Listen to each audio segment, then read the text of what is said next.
So, Alexis, it's been wonderful having you with us this school year. Your colleagues, Stephanie and Herman, as well. You're the only one here this evening, so you get all the attention. And it really is about honoring you for your work as a student trustee, because we know that on top of doing this, you have schoolwork, you're in extracurricular activities, and so you're very busy. And so we appreciate you dedicating time to serve your school district and to serve your peers. And so thank you for that. And so in honor of that, we wanted to recognize you with a plaque that reads as follows: honoring Student Board Trustee Alexis Ramirez in recognition and appreciation of your service, leadership, and commitment to our district. Thank you. You have been an inspiration to all of us. Coachella Valley Unified School District Board of Trustees and Administration, June 2023. So if we can go down below so you can take a picture with the board members. Yes, please. Yes, of course. So, of course, like Dr. Valentino has said, on top of schoolwork and extracurricular activities, I did come here, and honestly, I didn't see this as a bother at all. Every time I came here, it was an honor. I like doing this. I like being able to be a leader in some people's eyes and in my peers. I liked being able to report things to my school principal and hearing how good other schools are doing and how our school is doing. I do hope that next year I am here, my senior year, just to see you guys one more time. Pero if no other student comes up, I will gladly do this again. Thank you all so much. Thank you. It's super cool. Sure. Does any of the board members want to recognize the work? I'll keep it brief, but a huge thank you. Thank you for everything that you've done and for how active you've been at your school side and particularly, and then bringing that here to share with us. Thank you. Same here. Thank you so much for your contributions. I feel like from the first time you came and spoke and we were making the consideration, right, I was really impressed with you, as well as with your peers. But I think bringing the perspective, like your own community, was really something that I really admire and I thought was very beneficial for our conversations. So thank you. Awesome. Mr. Cunha, you got anything? No, I just wanted to thank you. She's my partner in crime here. The other ones have been hanging out with me. I don't know if that's a good or a bad thing, but again, I think the real important thing for me, especially, is the perspective, having that perspective of what's actually happening today in the schools with her peers and things that, it's been a long time since I've been in school. So it's a whole different perspective that's very helpful when we're trying to make decisions. So thank you for that. I really appreciate it. Board Member Garcia, you have anything? Absolutely. I want to echo what everyone else has said. We've been so impressed with what each of you brought. It was so comprehensive every single time. You took the time out to do this. This was really amazing. And hopefully you learned from us as much as we learned from you. So I'm so glad that you took this opportunity. And yeah, we would love to see you again. So absolutely. Thank you so much. Congratulations for this year completed.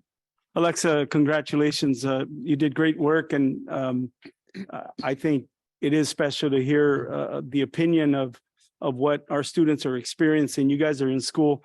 You've been in school in a very interesting time, right?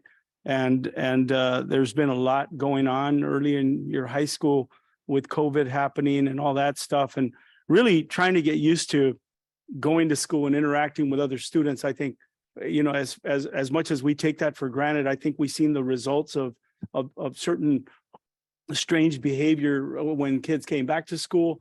I think it was a whole learning process. I think that's a tremendous pressure that you guys had to live with. And to see you guys shine and doing the things that you do academically, extracurricular sports and athletics, it's just really cool to watch. And congratulations. We hope to see you here next year again. Let's get a picture.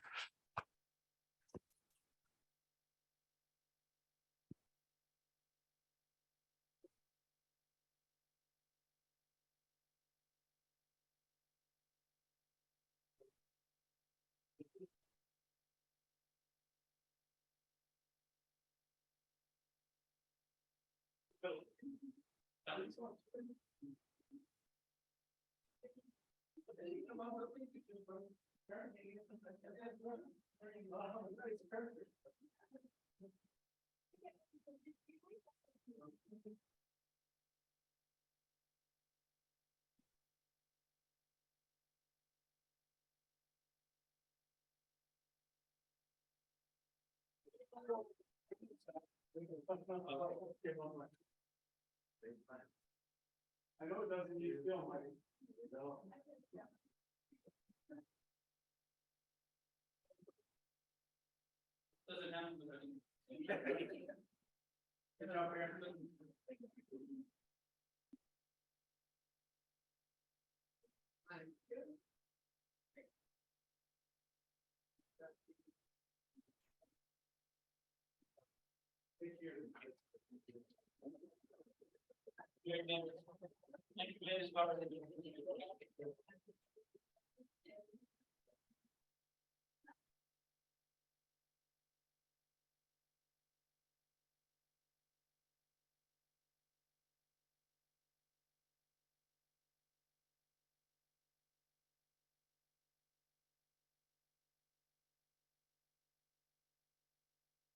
Okay. Moving on to item 2.2, we have the recognition of Julissa Hernandez, Wellness Center Team Recognition. Okay. All right.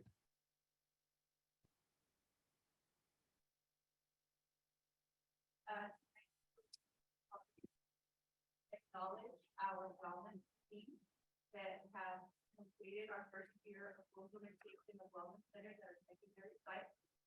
Tonight, we will be presenting our wellness teacher, also our mentor and our behavior techs who have pretty much jumped in and have been flexible in adjusting to needs and learning new skills and strategies to support our students. I think it's very important for us to mention that their role and our role here tonight is to make sure that we are acknowledging what they are doing, acknowledging all the skills and talents that they are bringing to our students in supports and efforts, and also the connections that they are building. So all of those are principles that are currently part of our transformational model. So we are very happy and proud of what we have here with us and supporting our students in every day. We will be presenting the certificates. And we have Ms. Megan and Ms. Karina who will be doing the presentation. They have also been their professional development team that have supported them on a monthly basis. We created some new awards this year because we do have the transformational model. So we actually had the honor the last 2 weeks of school to present 75 students across the district with transformational student awards. And these were students who were involved with multiple suspensions the previous school year, but due to the efforts largely in part of our wellness team, as well as our teachers at all of our elementary school sites, those students had no suspensions this year. So that was a huge move in the right direction. And so we have also now created the Staff Transformation Award. And it actually states on here, the CVUSD Student Support Services Office would like to recognize our teams for providing students with the transformational model by teaching them to adapt to their new situations, connect to their school and community, and restore relationships within their school campuses. So we're going to be honoring our team tonight. We do have several that are currently out. So I'm going to go ahead and read all of the names so that we could recognize everyone that was part of the process, but then the ones that are present will come up to stand in front of you. And then if you guys can stay up here until the end. Okay, so the first person is Imelda Trujillo. She is our behavior tech from La Familia, who is not here tonight. Next one is from CDA. She is our wellness lead, Linda Luna, also not here tonight. Her behavior tech at her site was Mercedes Limon. From Bobby Duke, I think she is missing. Shelly Mitrick is the wellness teacher. Our student mentor from Bobby Duke is Javier Ricky Martinez.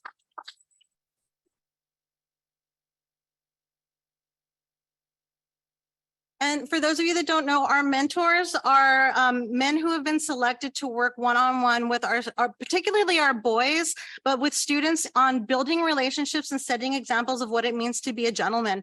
And these young men have really made connections with our mentors. And it really has turned a lot of our kids around because they didn't understand their behaviors before. And now it's being modeled by people that understand them and how they grew up. So we really want to acknowledge our mentors for the work that they did.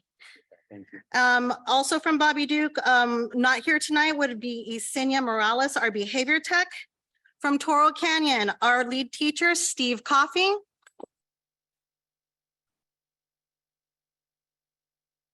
From Toro Canyon, our behavior tech, Tanya Murillo. And just, so you know, our behavior techs are a large part in guiding and explaining our students what their behaviors are, what appropriate behaviors should be, and how to set goals into moving in the correct direction with their behaviors. Our mentor from Toro Canyon, Joel Martinez.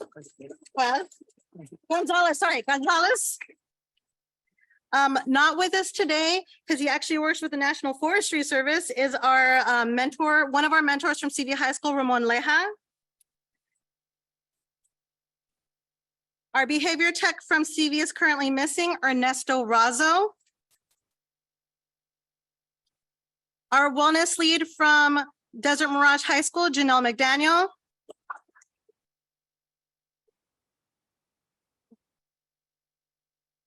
Our mentor for Desert Mirage High School, Ray Amador.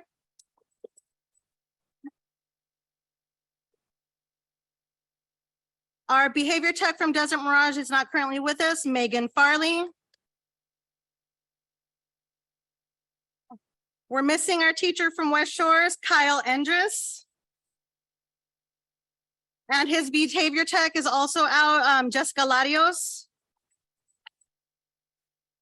We're also missing Norma Bonilla, who is the wellness lead from La Familia High School. Then we have our mentor that just joined us from CV High School, Salvador Diaz. And finally, our wellness lead from CV High School, Jason Tate.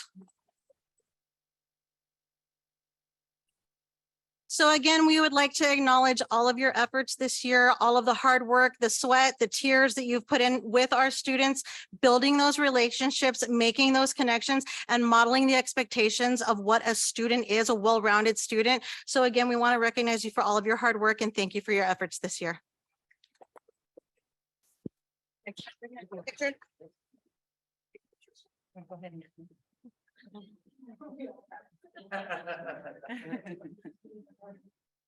Get in there. You'll send us a picture. Yeah. Jason, you know where to go, huh? Yeah.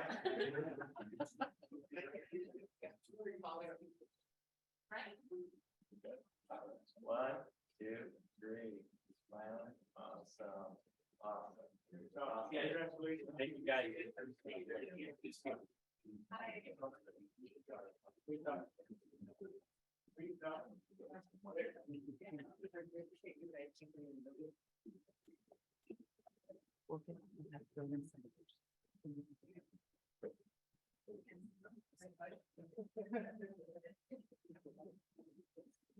Big congratulations to to Ms. Hernandez and the wellness team. Great job.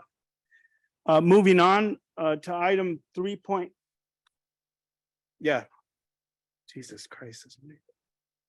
2.3, Beatrice Gonzalez recognition of expanded learning program partnerships. Hi, B. Thank you. I heard Beatrice and I looked for my mom. Yeah. Like, what happened? Like, who is that? So good evening, Vice President Gonzalez, Superintendent, board members, cabinet. I proudly stand before you today, and I am going to recognize some of our partners. I'm a little biased, but I think our after-school program is the absolute best in this entire valley. But I'm pretty sure it is. And that doesn't happen just because there's a lot of people behind it, right? There's line staff, coordinators, office staff, just so many people that make this program great. But part of the greatness also is the ability for us to collaborate with partners out in the community who bring things to the program that we otherwise would not be able to offer. And I really appreciate all of these partnerships. They're all providing in-kind services to our district. So they're out there hustling for our students. They're out there applying for grants specifically for our school district to be able to provide these services. And I think it's the least that I could do is take some time to acknowledge them. And I would like to do that before all of you today. And if I can have my new boss, Dr. Esparza, join me. We are going to start with the City of Coachella Public Works Department, and we have Vincent Orfano here, Maritza Martinez. We have a whole bunch of people from the city of Coachella. Renee, Gabe. So, let's see. Yes. You want to open it? So board members, you're going to have to probably stay down here for a little bit. So with that, I would like to thank you for allowing us to use your fields, always making sure our restrooms are clean and ready, and just ensuring that our students have a safe space for them to be able to, for us to do tournaments and them to be able to have their physical fitness. And on behalf of the Expanded Learning Program, just want to appreciate you for the collaboration and support for many years now. Thank you.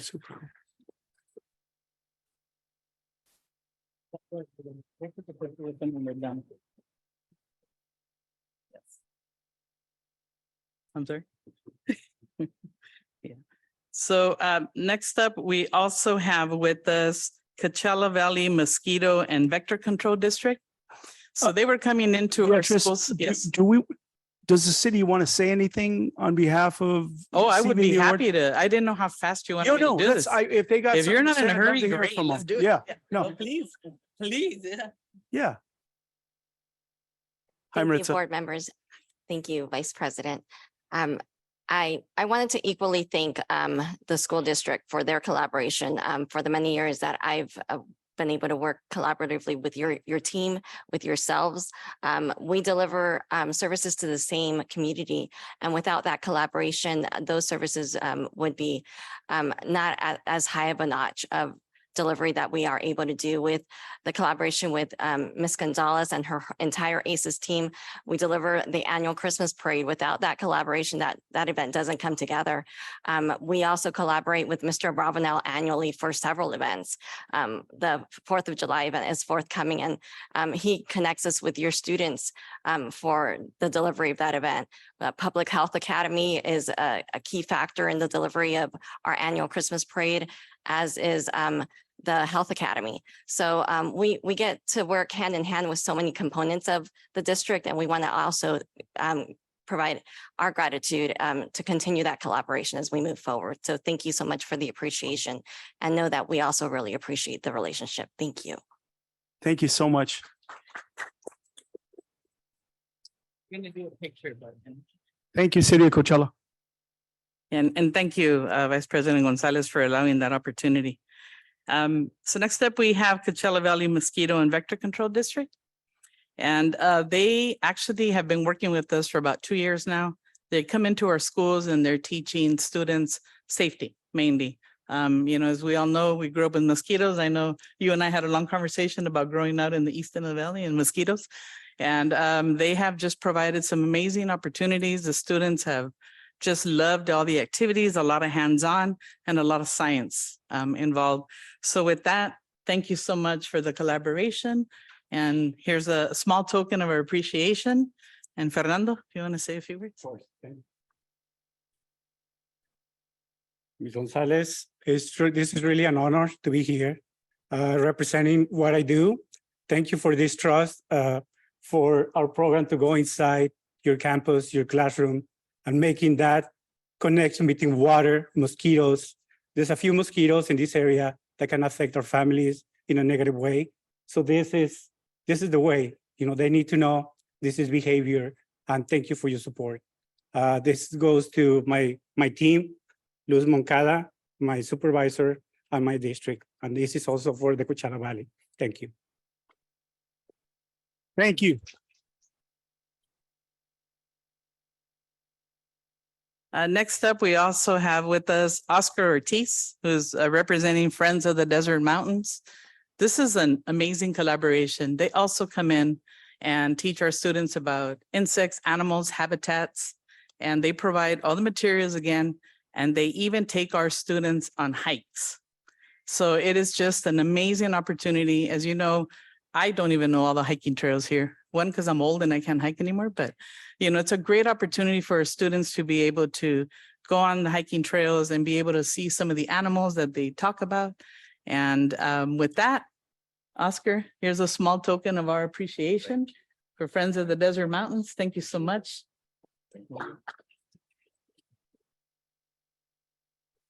Welcome, Mayor Ortiz. Thank You're wearing a different hat today, but Yeah. welcome and love to hear your thoughts. Thank you, Vice President. No, we just really appreciate the partnership. We love working with your students. This year, we were able to visit all 14 elementary schools and work with the third graders in the after-school programs. We talked about the watershed. Where does our water come from? Yeah. How do we keep it clean? What about our landscape makes us a desert? What does that mean? And so they just come up with so many great ideas.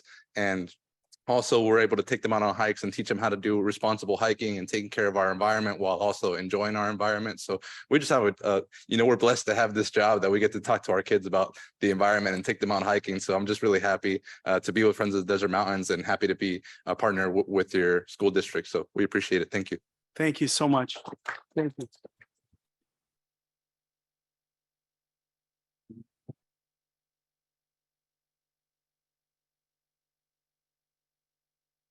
Next, we have Candelaria Munoz, and she is the Community Service Officer with Riverside County Sheriff's Department.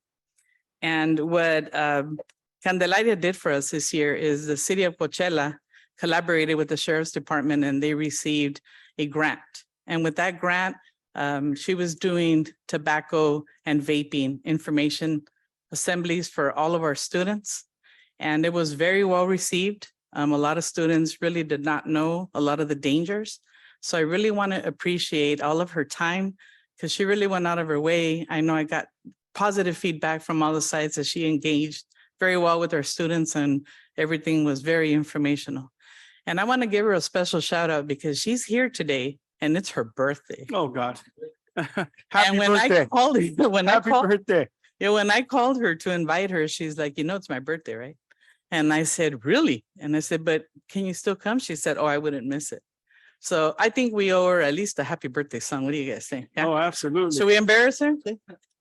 Let's go. Let's go. 1, 2, 3. Happy birthday to you. Happy birthday to you. Happy We're birthday. educators, not performers. Happy birthday to you. All right. Happy birthday. Well, thank you very much. It's been a pleasure doing these presentations with the kids. I feel like coming home when I'm here at the Coachella Valley schools. I grew up here in the South, and I went to Oasis School, Westside School, Mexico School, graduated high school from CV High. So I'm glad that I'm surrounded with people that I even recognize some of my people around here, but it was a pleasure talking to the kids. The little ones, I think I really did an impact on them, and I'm trying to convince the older ones and even the parents. The after school, I did a few presentations with the parents, and it's really an eye opener on this vaping and problem that we have, and it's growing problem with the kids. So if I could do if I could impress something on the youngsters of the Valley, I did my job. So thank you. Really cool. Thank you so much. You have a question? No, just thank you.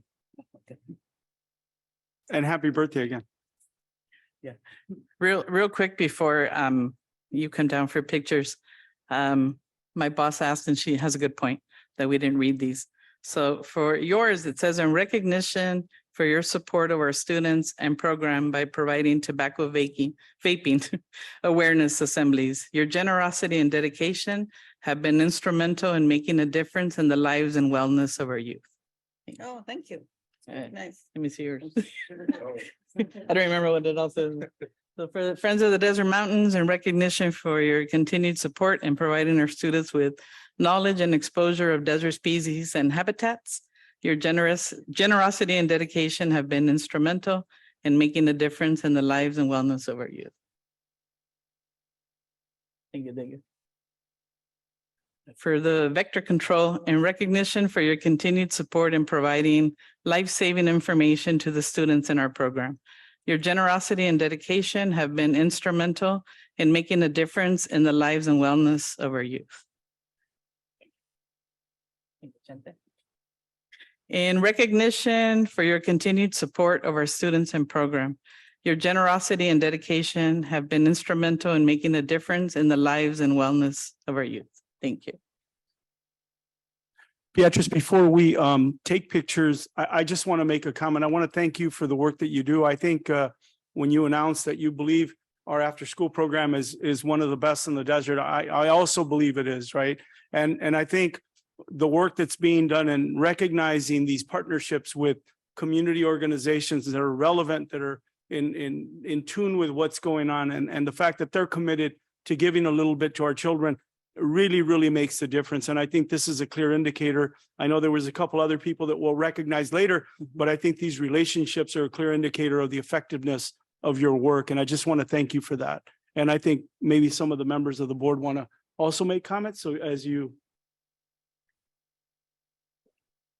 Yeah, no, I mean, I appreciate the support from everyone.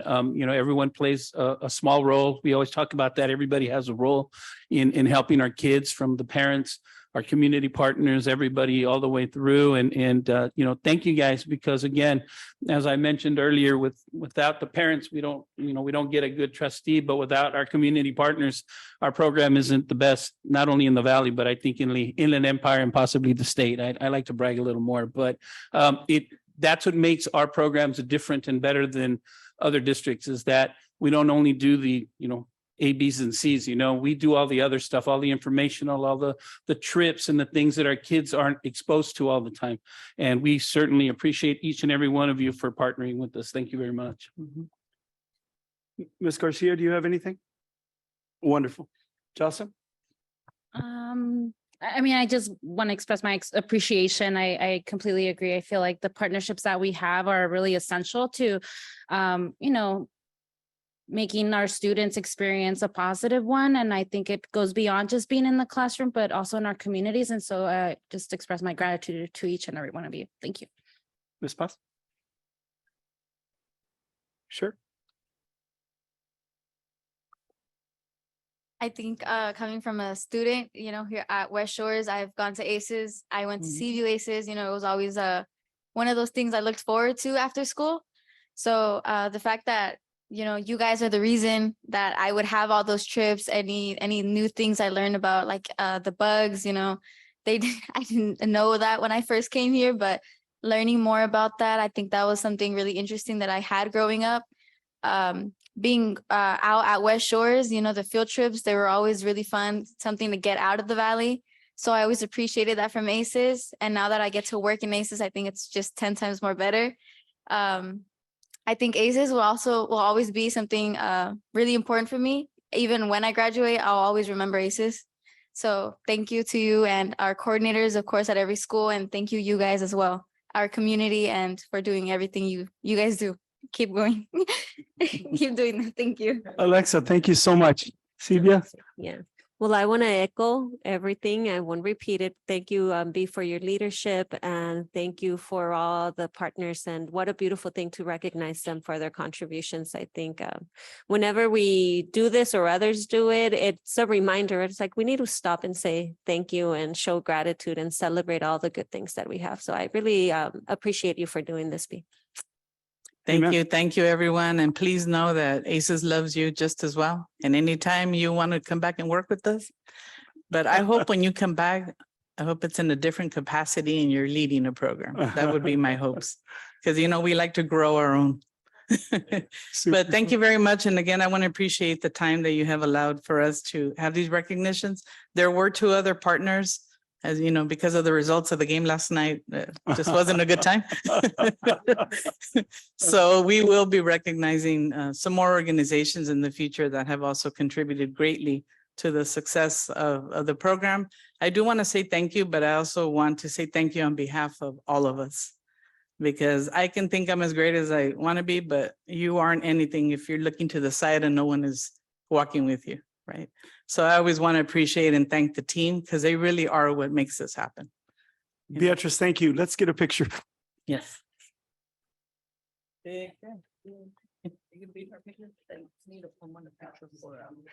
yeah. Sure. My boss. Oh, yeah. It's for your boss on your birthday, you showed up. I know. Exactly.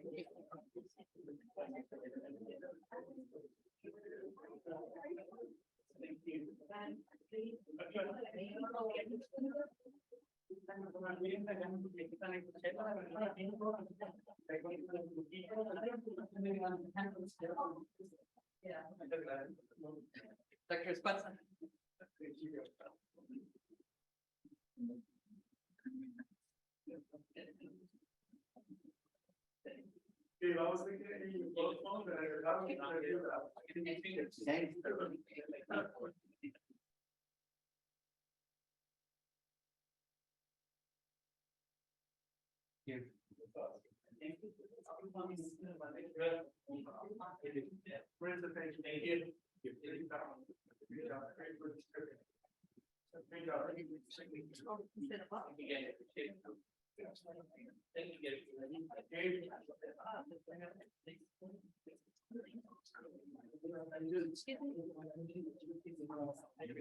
Yeah, I forgot it. We had, I don't know, look at all the county. Thank you. You guys get your box. Vince, you get your box, Vince? I got my box. Okay, well, thank you. Oh, sure. Thank you. Okay, yeah, item 3 on the agenda is all motion to go into closed session. Can I get a second? We have a motion, a second. All those in favor signify by saying aye.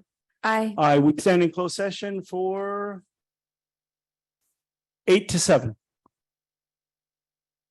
The what? 7:15, 7 o'clock. What am I thinking? 7:15. Okay, yeah.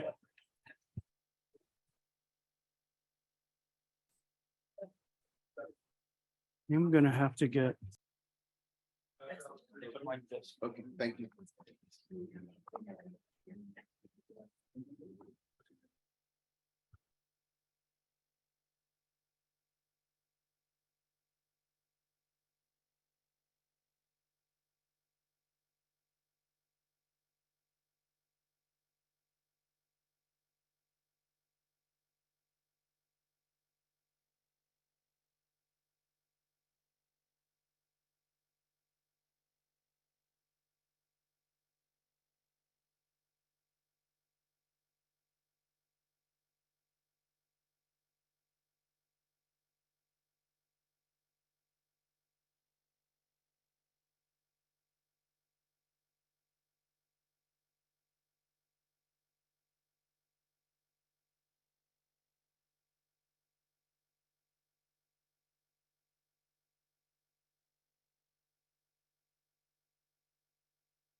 Okay, welcome, everybody. I will motion to return into open session. Can I get a second? All those in favor signify by saying aye. Motion carries. Moving on, Jocelyn, can you help us to announce the actions taken in closed session? Yes, let's see. I have a couple items. First one. The board took action during closed session to appoint Bobby Bustamante as elementary assistant principal at Coral Mountain Academy, effective June 23, 2023. Motion was made by Mr. Acuna, seconded by Mr. Gonzalez, and we had a 5-0 motion to pass. Thank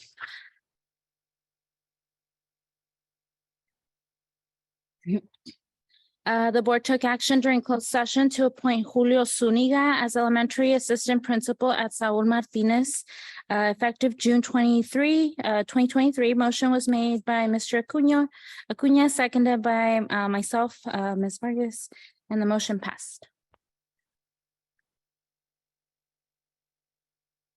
The board took action during closed session to appoint Natasha Thompson as elementary assistant principal at Seaview Elementary, effective June 23, 2023. Motion was made by trustee Acuna, seconded by trustee Gonzalez. Motion passed 5-0.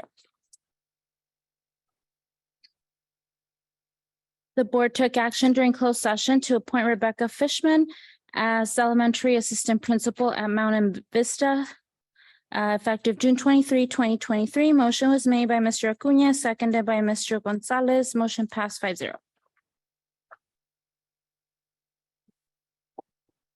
The board took action during closed session to appoint Brian Kennedy as elementary assistant principal at Westside School, effective June 23, 2023. Motion was made by trustee Acuna, seconded by trustee Gonzalez. Motion passed 5-0.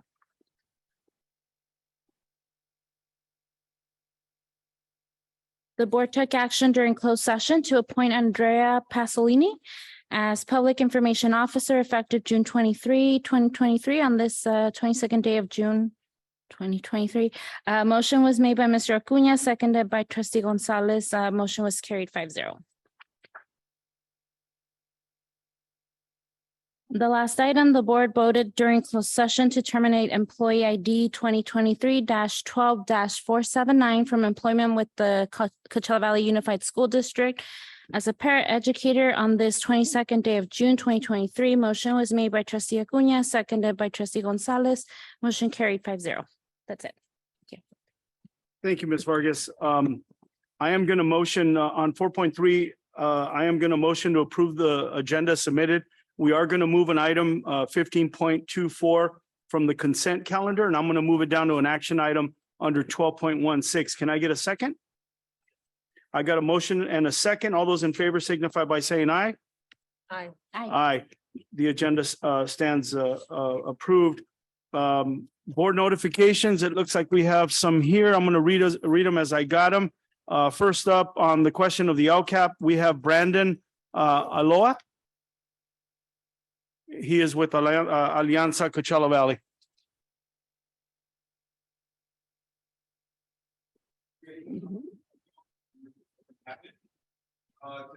Decision to pull the LCAP budget for next year. I want to elevate some requests that the community has been asking for. Once again, we would like to see the reintroduction of a school climate advisory committee in place so that students, parents, teachers, community partners can come together and find solutions and move our district forward.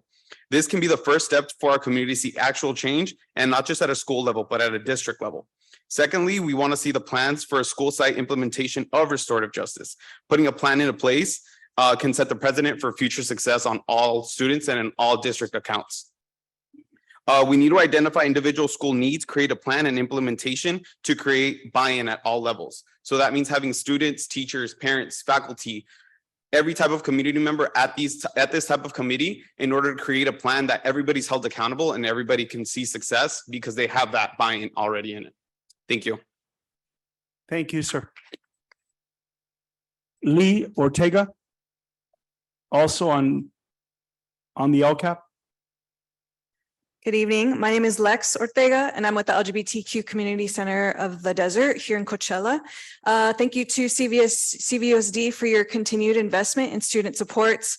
I'm especially pleased to see the request from Dr. Williams, item 10.4 for mentor services at select schools. At the center, we do believe that mentorship is crucial to the development of healthy self-esteem and youth empowerment of students. And I really look forward to seeing the unique role that these mentors can help play in the implementation of the entire model of transformational justice and specifically restorative practices.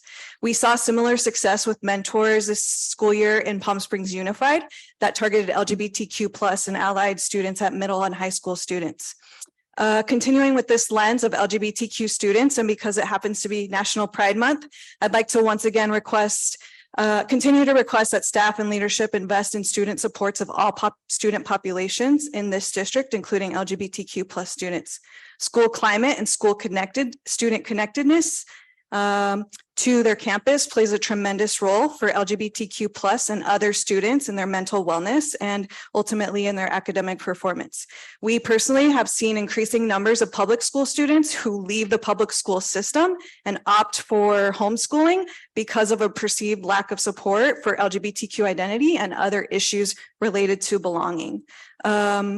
Also want to reiterate that we as well believe that adding a school climate advisory committee or something similar at the district level that centers experiences of marginalized students, including LGBTQ plus students, Native and Indigenous students, students with special needs, and more can be a helpful accountability partner to the district and school site staff in addressing students' needs in a more uniform way across the district, regardless of which school site a student might be at.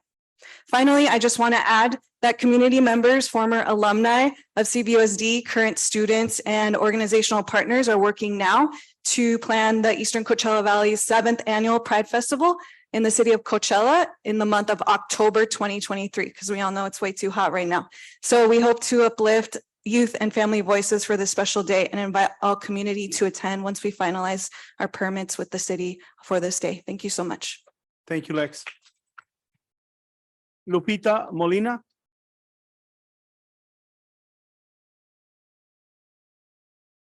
Buenas tardes, mi nombre es María Molina.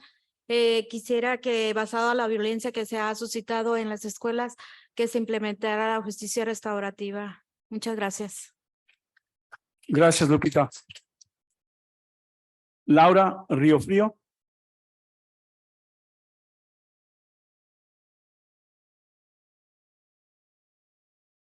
Yo soy Laura Riofrío. Yo pido, ¿verdad?, que en las escuelas no se haga el bullying, ¿verdad? Porque apenas ahora los últimos días de las clases, mi sobrina fue golpeada por una muchacha, ¿verdad?, de aquí de las escuelas, y fue en Las Palmitas, ¿verdad? Y no queremos que se haga el bullying porque habemos muchos jóvenes que no queremos hablar, ¿verdad?, por el bullying y se quitan la vida y queremos que haya consejeros, que haya quien los ayude, ¿verdad? Porque a veces no miramos afuera que hay muchachas, ¿verdad?, que hasta ellas mismas graban para subir al Facebook y se mira mal, ¿verdad? Porque a veces los estudiantes ya ni a las escuelas quieren ir por lo mismo. Queremos que haya consejeros, que haya ayuda para todo aquel joven, porque a veces los jóvenes no quieren ya ni asistir a clases por lo mismo, de que a veces habemos jóvenes que nos burlamos de ellos, hacemos fobia el Facebook de que ya nos golpeamos y ya es pura burla y es el bullying. Por eso a veces los jóvenes se quitan la vida y eso no queremos en las escuelas. Gracias. Gracias, Laura. Sandra Ramírez. Buenas tardes, mi nombre es Sandra Ramírez y quiero primero que nada agradecerles porque este año el LCAP estuvo en español a diferencia de otros años. Entonces sí quiero agradecer y resaltar ese esfuerzo por parte de ustedes. Y la razón que estoy aquí esta tarde es para seguir pidiendo, ¿verdad?, que se haga un plan para la justicia restaurativa, que se implemente realmente, que se tome en serio. Y quiero tomar el comentario que dijo mi compañera de cómo es que los jóvenes se siguen agrediendo. Y la justicia restaurativa no solamente es para reparar, sino para prevenir, porque tenemos que llegar a esos extremos donde desafortunadamente en los pleitos a veces se puede dar que la persona quede lastimada o como el caso que pasó en Moreno Valley hace unos años, que el niño tristemente falleció. Entonces queremos un plan en serio que sea para que la justicia restaurativa se implemente. También nos gustaría ver un comité de clima escolar donde se pudieran incluir los padres, porque siento que los padres tenemos voz y voto en todas las decisiones que se tomen para nuestros hijos y su futuro. Y nos gustaría ver ese comité que se haga durante el verano. Yo sé que tal vez ustedes ya tienen su agenda, su plan de trabajo, pero siempre siento que podemos dar una estiradita, dar el extra. Y de esa manera ya cuando comience el año escolar, tener ese comité de clima escolar para que se ponga en funcionamiento desde que comience el año escolar. porque a veces decimos las cosas y se acabó el año y todos nos quedamos como, sí lo vamos a hacer, pero nunca comenzamos o no llegamos ni a la mitad y pasan los años y desafortunadamente seguimos aquí pidiendo lo mismo porque no se toman en serio nuestras peticiones. Gracias. Gracias, Sandra. That concludes our, President, Vice President, I do have two that were submitted electronically. Mari, can you please read them? Thank you. Yes, sir. A concerned parent regarding student staff fines. Why are students expected to pay for lost, damaged library textbooks and electronic devices and accessories if staff is not expected to pay for the same things? It is not fair that my student is expected to pay $40 for an iPad charger, $300 for an iPad, $100 for the iPad case, or various amounts for library books and textbooks when all staff members are not held to the same standard. My student's teacher has damaged their MacBook and was not charged for it. The teacher said out loud that they were so happy because they were not charged for a replacement. I know that there are a lot of teachers who have books and electronics checked out to them who are not held responsible for them. They leave the school with a list of checked out items and they are not expected to return or pay for them. How is this fair to our students? What is the lesson being taught here? Next one is Mariana Roman sobre LCAP y clima escolar, LCAP and school climate. Buenas tardes, miembros de la mesa directiva, superintendente y presentes. Soy madre de familia y formo parte del grupo de padres del Valle de Coachella con la Compañía de Justicia Comunitaria. Esta tarde vengo a expresar mi sentir sobre el clima escolar positivo en las escuelas.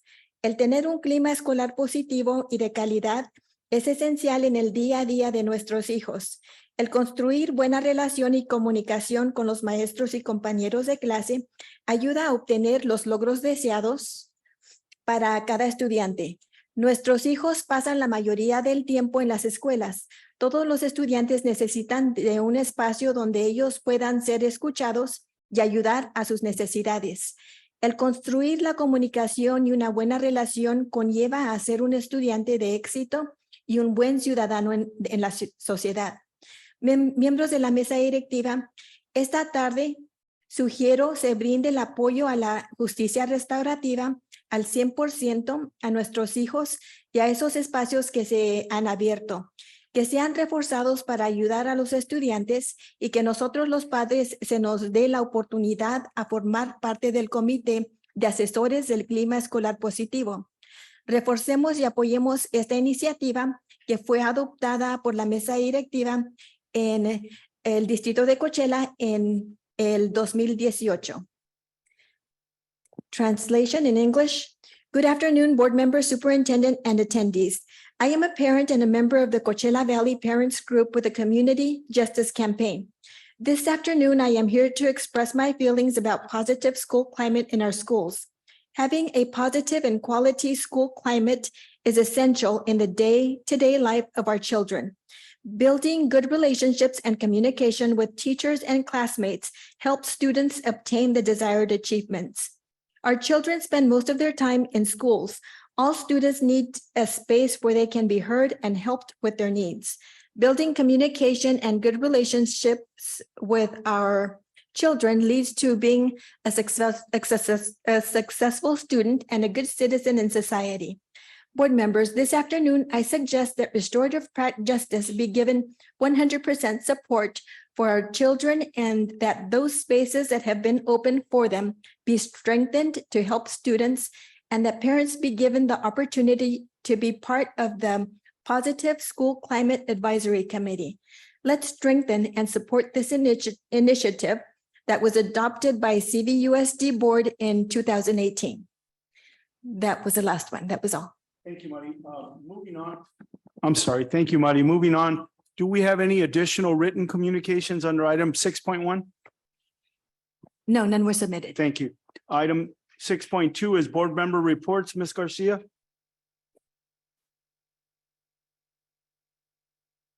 You don't have a report? Okay, no report from Ms. Garcia. Mr. Acuna? Yeah, just quickly, a couple of things. First of all, I want to again congratulate our our wellness group that was here earlier and also our partners. I think, you know, we talked about all the, you know, we usually get all the bad talked about us and the made up bad stuff that's talked about us. But, you know, they made a statement that all the kids last year that had multiple suspensions and under this program, none of those kids had suspensions this year. That's a powerful statement.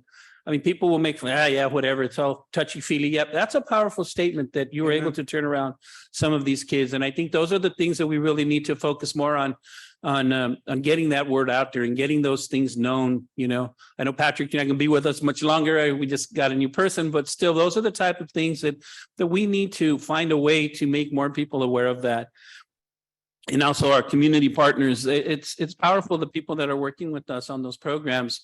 And again, from the Mountains Conservancy, who are teaching kids a whole new way of looking at nature, the city of Coachella, who partners with us and helps us with our recreation, you know, all of the mosquito guys. I mean, you would think, but that's a real issue out here in our valley with mosquitoes, and a lot of kids don't know that. I mean, you know, the Deputy Munoz, one of our own, coming back and telling the kids, I know what you feel like, because I was in the same position you are, telling them, and we have a terrible vaping problem, not only in our district, in our valley, but in our valley. Those are the things that we really need to start talking about more, I believe, in finding ways to get that word out, that all these other good things are happening. You know, even if we're doing it one student at a time, that's still progress. That's still an accomplishment. So I think, you know, recognizing them, you know, pushing them at the forefront and having those powerful statements that people can understand. Also, I've been out to some of the school sites for the summer school. You know, I think there's been some glitches here and there with the normal stuff, but generally, I think the kids are enjoying themselves. You know, the staff is some of them are having a blast as well. So I think that's going fairly well. I did have a question to one of your questions about we need a restorative justice plan in our school sites. Am I misunderstanding? And this was done before. Every school site should have a blended model implementation plan already approved and moving forward, which would include a restorative justice component, because the blended model is obviously 3 components. So am I a mistake here? Because I have seen some of them. Now, I know some of them were done and then they put them in the bookshelf and it's collecting dust. But every school site should already have that general, maybe it needs to be updated or something, but I was a little confused when the request was to make one or create one, when we should already have, maybe not the best one, but at every school site, my understanding at one time, and this is probably before your time, Dr. Valentino, but they came to us and said everybody had one, right? Am I mistaken with that? I believe that is something that happened at the time. I haven't seen them. I saw a couple of them, but they came to us one time and told us that every school had one. What I recall is that there was an implementation plan that we approved back in 2018, Right. when we brought all the 3 consultants to help us in the 3 areas of the work. And then COVID happened, and then I don't know where those plans were, or if we Right. need to go back and And check. resurface and see how we move on now. But yeah. Because I would Mr. probably. Mr. Acuna, I think this is an opportunity for us to give our report. I think rather than to get into a question answer, let's just. No, that's what I'm let's saying. stay on task, and I I'd think like it's a to find question out. for staff, right? Yeah, I'd like to find out because I know apparently we had them originally and maybe they need to be updated and all of that. But the question was to create one. And again, it might not be what you liked or but we should have already been part of that down that road. So I agree. think We Dr. just need to Valentino look will have into that answer for you. Yeah.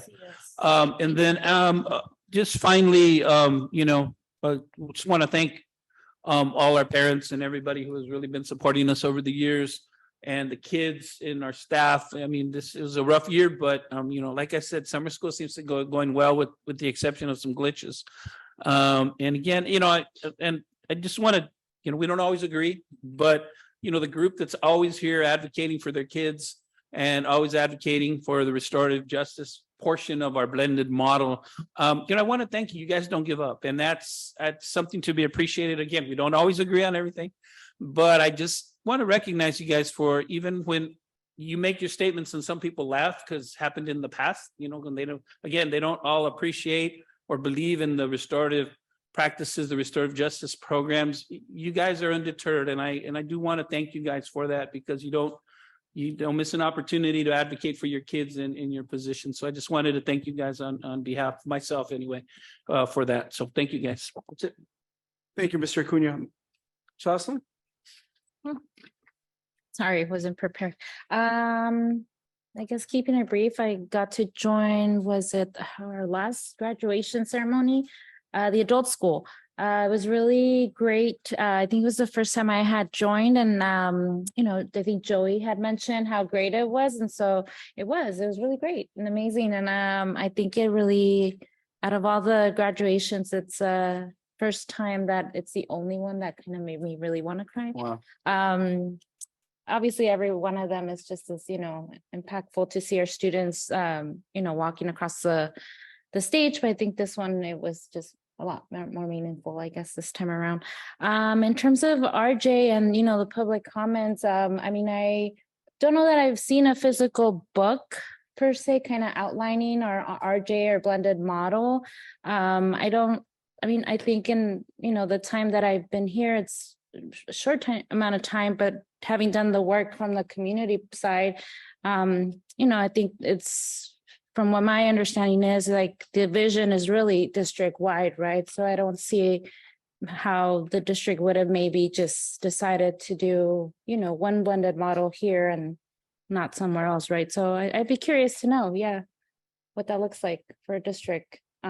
If we are not seeing it right, fully implemented, what does it look like and where is it written and how we documented it? And if it's not, then let's document it so that we can implement it. I think we're doing great work, so we can see it from the recognition of staff that, you know, the mentorship is really working. And so I like to see us really document those successes and expand it, right, and scale it. Leave it at that. Ms. Vargas, thank you so much. I think staff hears you. I think they heard the comments of Mr. Acuna, and obviously reiterated by Board Member Paz. Staff is, I'm sure they're hearing. Ms. Paz? Yes, I also want to now congratulate everyone who's graduated, entering a new phase in their lives. I want to thank everyone who's here, and to echo Mr. Acuna's comments. I mean, this group has been here since 2013, 2014, asking for the same thing, and the district has responded. This board has made it a priority. And I think I'll speak for myself, but some of you here on the dais probably agree that we're asking for the same thing. And we want to see our policy recommendation just implemented and move forward. It's really great to see that, you know, the efforts in the Wellness Center, particularly with the mentors, are working. And I think the questions like, how do we get more of that, right?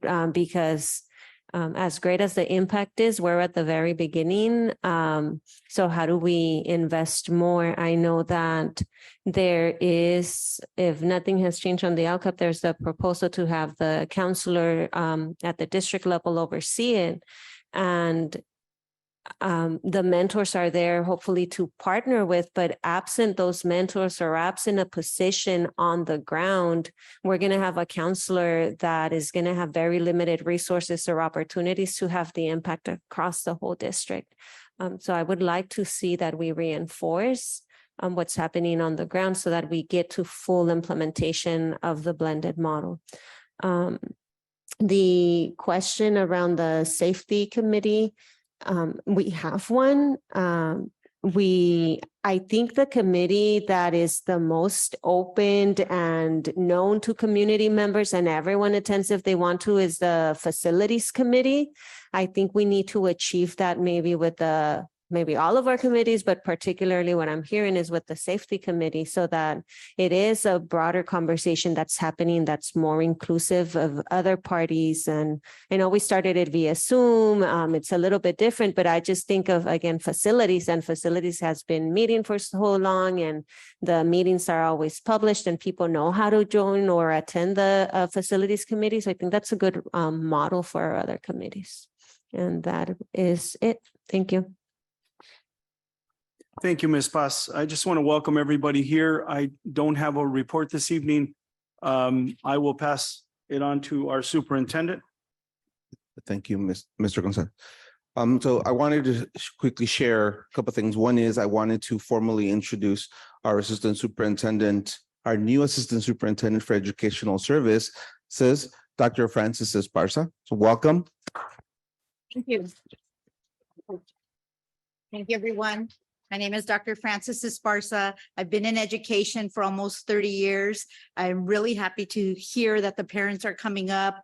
Hablo español también, so I'm bilingual, and I will be working really hard to make sure that parents and community members are included in our committees, because our community needs to be heard. I say our community because my family is from some parts of this area, mostly Mexicali. So as a kid, I spent several years in Coachella Valley and all the way in Calexico, El Centro. And I just want everyone to know that I'm here to be able to support our students as best as we can and to move the needle forward in regards to educational services in Coachella Valley Unified. Thank you very much. Thank you, Dr. Esparza. And so finally, thank you, parents. Gracias por sus preguntas y sus preocupaciones. It's really important to understand that when I spoke to the board, one of the things that I did share was how important it was to reboot some of this work, because there were a lot of things happening. Not everybody understood what folks were doing, because this goes back to 2016. And you are correct, in 2018, schools were asked to submit a plan. And Julissa would have come up and said the plans were, and COVID hit. And so a lot of things did not go the way that they should have. But more importantly than that, from that pandemic and understanding what needed to happen, that reboot was essential. And part of that was to put a timeline, which we are following. What we do need to do is to bring back, because a lot of the questions and the concerns are being addressed. It's just the awareness. But the other thing is, our committees don't all function with the same spirit or the same energy as the one that the facilities committee does. And so you are correct. I agree that one of the things that I asked Dr. Esparza to do is, as we revisit the Culture Climate Committee, what has been the role of parents and how are we going to engage them? Less about which committee is doing what, but how are we actually engaging all of our stakeholders in the work that we're doing more holistically than the way that we are. So that is our charge. And one of the things I'd like to do before the new school year begins is to share back where we are in the commitment to reboot that work, so that you can then begin to punch holes in those things that we committed to do that we may not be doing, but also celebrate and acknowledge those things that we are. So that's my report, Mr. Gonzalez. Thank you. Thank you, Dr. Valentino. I just want to talk about a little bit quickly as you speak about it. You know, with all the uncertainties in the world right now, the question of safety is front and center. You know, we're touching on 700 mass shootings in this country, and we're not even anywhere near the end of the year. And so, with all the uncertainties and with all the questions about safety, I think it's imperative that we engage our public safety department, because I think they're doing an outstanding job. And back to what happens many times is we're doing a lot of good work and we're just not engaging our community to let them know the work that's being done. That creates uncertainty. So when they question whether or not we're a safe school, it's easy to say that we're not, and you can create this hysteria and create these situations that don't really exist. So I think it is imperative that the question of safety come front and center, and the safety committee start being recognized as a group, right, that is meeting religiously with the support of our safety staff and really announcing some of the great things that we're doing on the question of safety, so that it can't be used as a tool against the board and against the children of the school district. Moving on to item 7 under information, was that it, Dr. Valentino? Thank you, Dr. Valentino. Moving on to item 7 under information. We have 7.1. Lorelia Ceja, local performance indicators. That's just informational, right, Ms. Ceja? It is an informational item. Okay, is there anything to add orally or? Okay, so, okay, wonderful.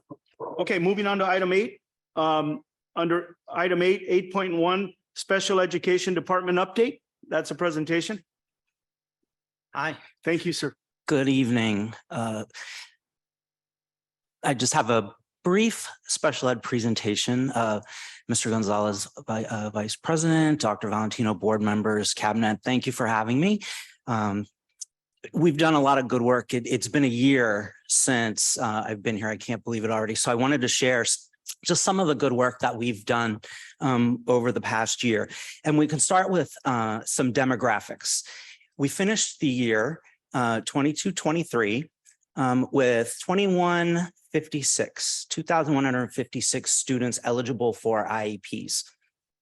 This year alone, we have added 321 students eligible. We still have 75 pending, and we had 43 that were not qualified or declined.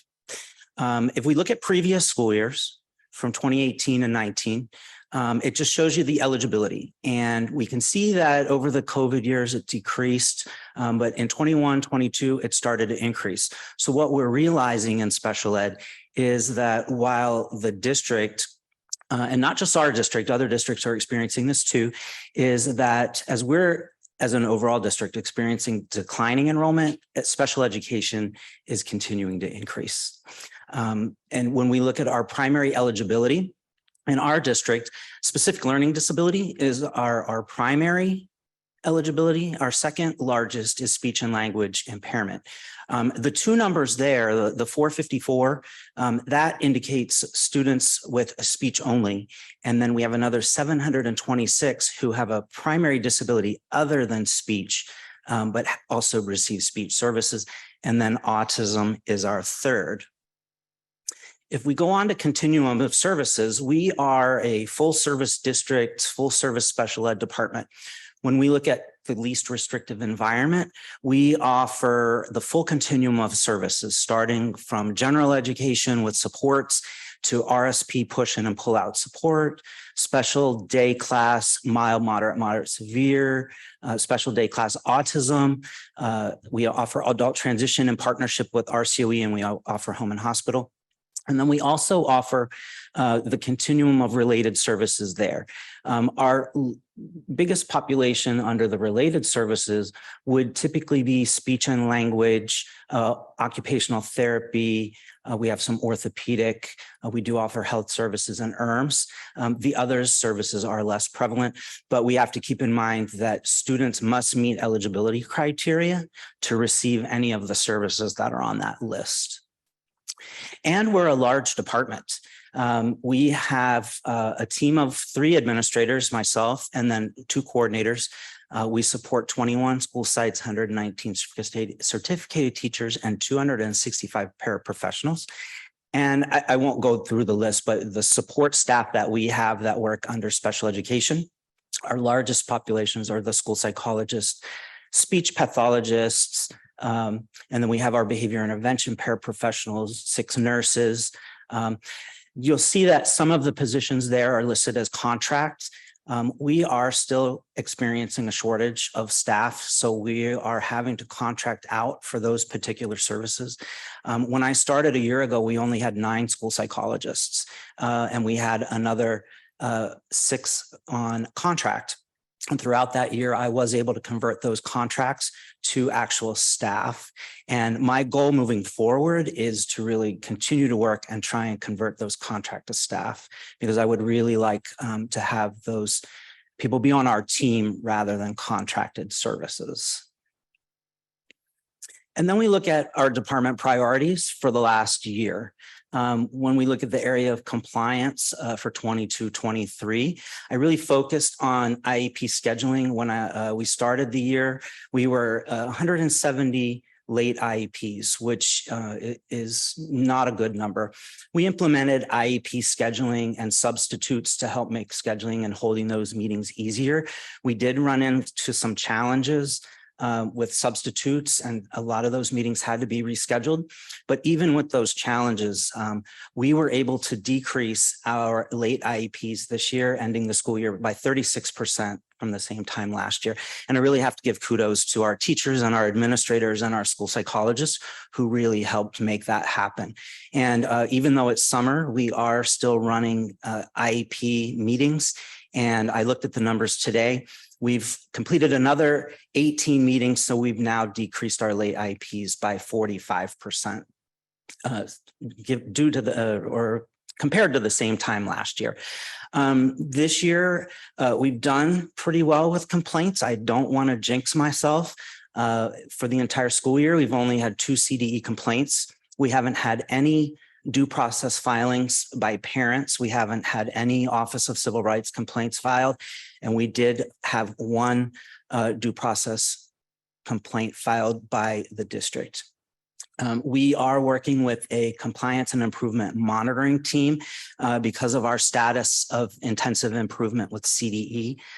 That team has really done a lot of good work. We are actually in phase 4 of implementing that process. We're focusing on our IEP compliance and our least restricted environment percentage, which involves increasing the percentage of students who spend 80% or more of their day in the gen ed setting.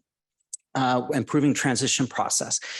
For compliance in 23-24, we're going to continue what we've been doing, but we're going to kind of tweak our scheduling and our subs so that we can help alleviate that backlog of IEPs, improve notices of meeting to parents, continue with the SIM process.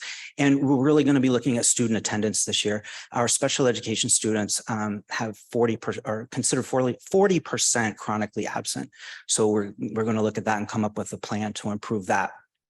In the area of communication, communication was really a big part of this year. I created a SPED Directors Weekly, which goes out every Monday morning, and it goes out to all special ed staff with important updates, compliance procedures that everyone needs to know. We created a department newsletter, created a department website, updated our district special ed website, so there's information on there for parents and staff. We also created a staff website where only staff have access. And there's important department information, organizational charts, program locations, and there's a training page on there where our staff, new and current, can go for online professional development. All of the PD we did this year, the PowerPoints were added there. And then I worked with a company that created short videos for IEP, the IEP process, and they're available 24/7 there. Created an electronic suggestion box so we can hear from our teachers and our paras and our administrators on how we can improve. And then we really improved our communication with parents and our response time, which is why I think we really are able to keep our compliance issues low because we're responding and we're answering their questions and we're getting the help they need before they go to that process. So we'll be continuing with that. And then in 23-24, I'll be adding special ed advisory committees. That was something I had on the plan this year, but I just ran out of time. So for administrators, teachers, paras, I'll be adding an advisory committee. We already have the special education parent advisory committee. And I will be getting this handbook done this year. I inherited the handbook, and I will say that I'm the one that's holding it up because I've been trying to read it and go through it since I had no part of developing it because I want to make sure I know what's in there. So my goal is to get that handbook implemented within the first semester of the new school year. And then inclusive practices. We brought in SoCal Adaptive Sports, and we had a really successful sports fair. And we're increasing our LRE, and we're going to be looking for volunteers in 23-24. There's a company that works with the same company with SoCal Adaptive It's called Inclusive Playbook, and they work with TK through sixth grade. And they actually provide lesson plans for inclusive PE. So we're going to be looking for volunteers who may be interested in doing that in the new school year. And then the last two areas, professional development, we offered a lot of professional development this year. We offered it to administrators, teachers, paraprofessionals, gen ed teachers as well, when we were looking at our professional development for differentiating instruction. Those are some of the areas: behavior, effective communication, and then Goalbook and some of the programs that we use. We offered some Saturday trainings and they were very well attended. 8 a.m. to 12 p.m. It was virtual, and every time we had anywhere from 80 to 100 participants, and they stayed the whole time. So that was very popular. And in 23-24, we want to add some training for bus drivers, bus monitors. I've been working with our HR department. We'll be developing training specifically for new special ed teachers, new special ed paras, and accommodations and modifications. And then really kind of reinvigorated the CPAC under parent engagement this year.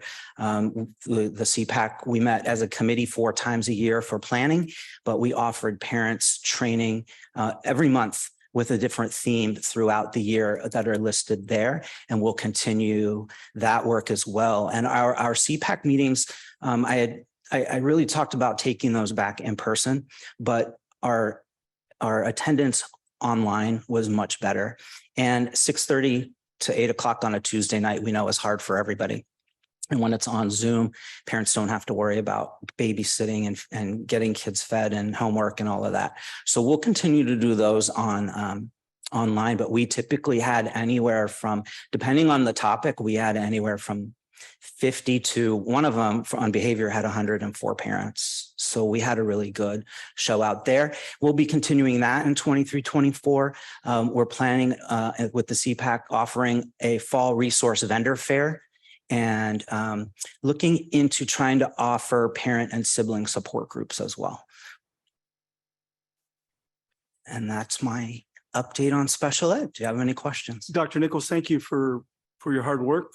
And I'll open it up. Members, you have any comments, questions for Mr. Nichols? No, I. Ms. Garcia? And then, I'm sorry. No, I can go after. Okay. Oh, sorry, Chelsea. No. It's okay.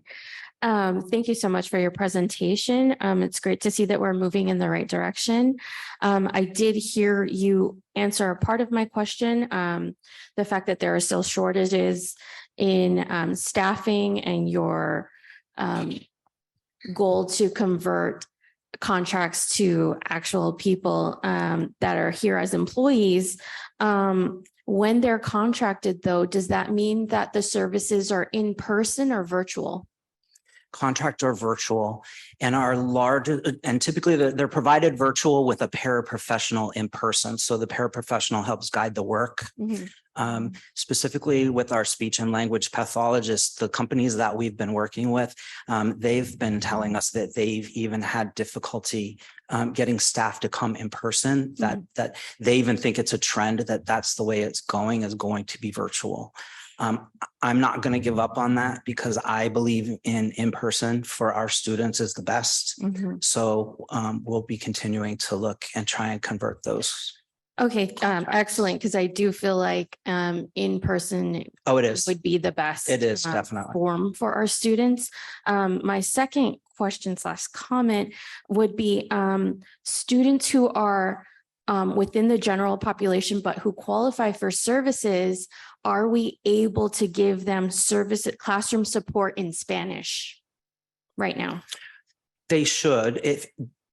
They should be in structured English immersion. So they should have support in Spanish. Okay, because I've heard feedback that that's not always happening for those students. And so students who are, so much of our population is EL. Right. And we really need them to have that support in Spanish. Otherwise, it's being lost on them. Yeah, I'll follow up on that. At the very least, if it's a student with an IEP in the general ed setting, there should be a paraprofessional in that classroom supporting other students, because I'm sure that student's not the only one. And typically those would be the para would be the support. So we can follow up on that. Thank you. You're welcome. Thank you, Ms. Garcia. Ms. Vargas? Yeah, thank you so much for the presentation. I know I asked for an update in our special ed department. I just a couple comments because you answered my question. And my only question was around the professional development, if we offered it to kind of the general staff, and it sounds like We have. it is something, yeah. We have, and it's important because when we look at our percentage of our highest number of students with learning disability and speech and language impairment. So those students are already spending a good part of their day in the general ed setting. So it's really important for our general ed teachers to be involved in that PD, especially the differentiating instruction PDs, so that they know how to do that. And we're going to be offering this year more PD around accommodations and modifications and how those are implemented, what they are and how those are implemented. And general ed teachers will be invited to that as well. Okay, and then just kind of acknowledge, I mean, the great work that you're doing around the, putting us in compliance and ensuring that we're meeting the deadlines. I think it's one of the areas that I think was of concern, at least for me. So it's great to see that the numbers are, it's decreasing in terms of, out of compliance IEPs.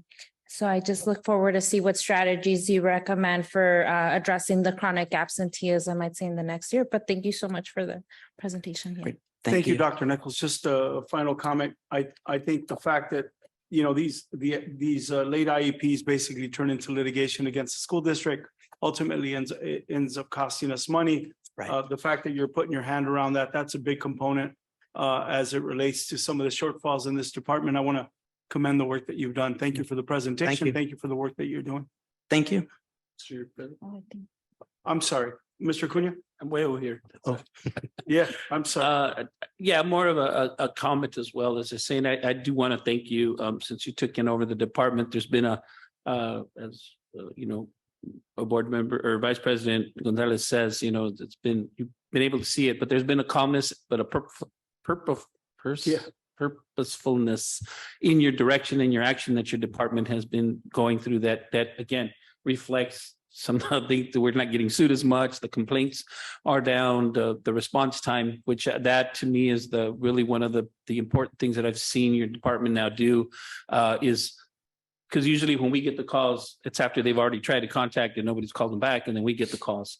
I've seen that drop dramatically with, and I talk to some of the other parents eventually every once in a while when I see them at different events, and I ask them, how's it going? And they're like, well, it's not perfect, but they're returning my calls and they're engaging. And so I do want to thank you. And I know it's not done alone. I know it's your staff as well, your team. But again, I do want to thank you for that. We've seen, I feel myself seen a dramatic change in just the whole attitude and kind of the way we're moving forward. So I did want to thank you for that. Great. Thank you. I should do it. Thank you, Mr. Nichols. Okay. Thank you.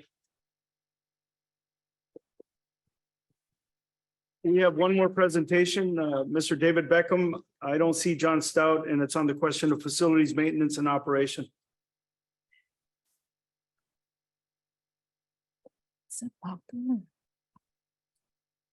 Thank you, board members, Dr. Valentino and cabinet. Facilities team does have a few projects that we could consider summer projects, although most of our projects extend beyond that. But we have a few that we'd like to go over with you.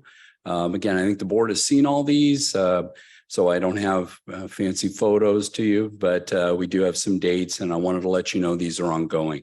The CV High School weight room, the equipment that we approved several months ago is nearing completion, and that equipment installation will start and be complete in July of this year.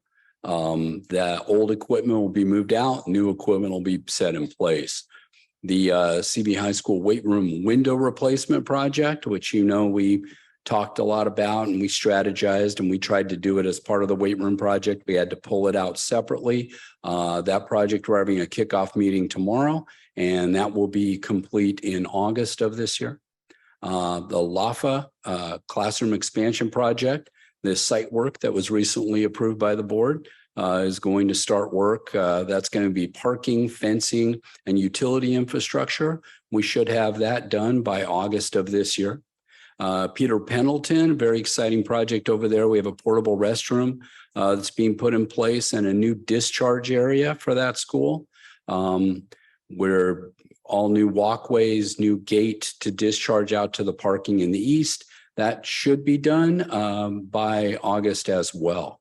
Seaview Elementary School, we have a 4 classroom expansion down there. That's actually part of the UTK program, working with Ed Services on that. That's going very well. We actually had a little bit of coordination with our solar panels down there, which was successful. We dismantled those in order to bring the portable classrooms in and put those back up. So that will be complete, ready when school starts up in the fall. And then we have a couple of projects that are going to extend beyond summer. The Mecca Sports Field project, that's a new field and outdoor learning areas, 3 dedicated outdoor learning spaces. We're going to be starting that project very soon, and we hope to be done with that in January of 24. And then Palmview Phase 5, the final phase of our Palmview project, which is a sports field with lighting, walking path, fencing, undergrounding, some high tension power lines that run through the site. That will be starting very soon, and we hope to have that complete by March of 24. So we do have a lot of other projects going on, but these are the impacts for summer this year. If there's no questions for me, I'll turn it over to our maintenance team. Okay, thank you. Mr. Beckham, yeah, I just want to commend the work you're doing. There was a lot of, Mr. Acuna brought an item to facilities on the question of many projects that had been given, directed, and actually had funding behind them and weren't being realized. And the fact that you were able to get your hands on most of them, and we're still working on some other ones. It just shows that we're doing the work and we're working in the right direction. I just wanted to make that comment. And I see Timothy there, and obviously sitting in for Mr. Stout, who unfortunately isn't feeling good today, but I'd like to hear from maintenance. And then we can maybe, if there's any questions from the members, we can just take the questions at both of you, whoever they have a question for. Thank you for that. Appreciate it. Thank you. Good evening, Vice President Gonzalez, Board Trustees, Dr. Valentino, and Cabinet. My name is Victor Labastida. I'm a Maintenance and Operations Supervisor. This is Timothy Hernandez. He's my fellow supervisor in the department. And today we're going to be covering some of the work we're accomplishing this summer. And to start off, Tim is actually going to cover the maintenance work that's being accomplished. So I'll turn the presentation over to him. Good evening, members of the board, community members, and those viewing us online. I'm going to do a quick recap of some of the work we're handling this summer.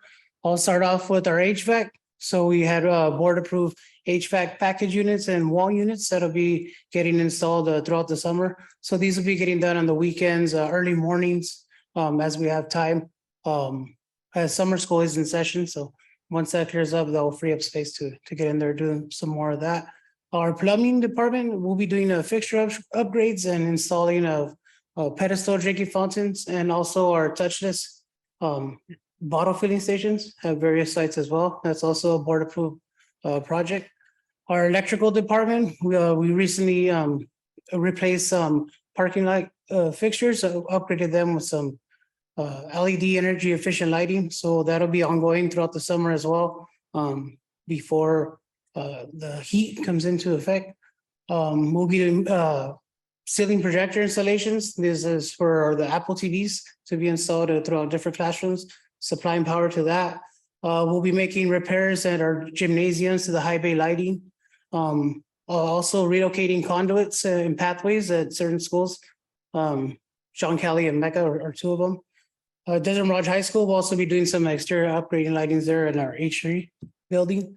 Our communications department, this handles the fire, life, and safety, the security alarms. They handle our energy management system. We'll be upgrading panels at various sites, conducting our fire alarm sprinkler service, getting our clocks and bells, making sure they're all up to date. Everything's working.